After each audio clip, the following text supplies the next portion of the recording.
Bienvenue dans l'Est de la Chine pour le tour du lac Tai, avec tout d'abord une première étape en boucle de 88,8 km sans relief à Wuxi, avec la victoire et surtout le doublé pour l'équipe italienne Green Project Bardiani, avec la victoire sur la Lingwu Road de Enrico Zanoncello, déjà lauréat sur le tour du lac Qinghai et sur le tour de Taïwan. Il a donc devancé sur la ligne d'arrivée son équipier Lorenzo Conforti. La troisième place revient à Jarne Van de Par, le sprinter belge. Quatrième, Attilio Viviani. Et cinquième, Miguel Andrés Fernandez.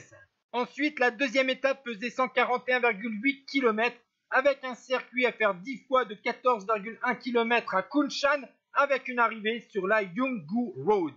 Troisième du Trophée au Palma en début de saison et vainqueur de la deuxième étape du Tour et Loir-et-Cher, le sprinter belge de 22 ans de l'équipe Lotto Destiny, Jarne Van de Par, s'est imposé au sprint devant l'Australien George Jackson de l'équipe Bolton Equities Black Spoke. La troisième place revient au vainqueur de la veille, Enrico Zanoncello de la Bardiani Green Project. Quatrième, Miguel Andrés Fernandez. À noter la septième place du français Julien Trarieux.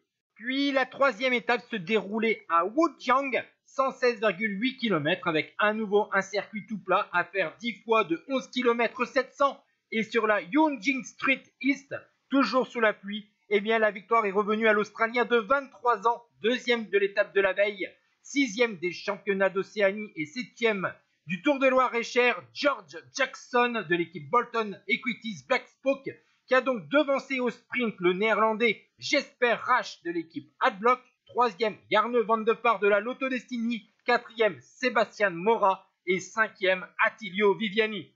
Enfin, la quatrième et dernière étape, 72,4 km au programme avec une boucle de 36,2 km à faire deux fois, avec notamment une petite montée de 300 mètres à 4% au début de cette boucle. L'étape s'est disputée sous le soleil et cette étape a couronné George Jackson, déjà vainqueur de l'étape de la veille. C'est une seconde victoire consécutive. Il a devancé donc l'Allemand Lukas Carstensen et le Polonais Norbert Banaszek. Quatrième le Belge Jarne Van de Par, cinquième Nicolas Dallavalle, sixième Miguel Andrés Fernandez.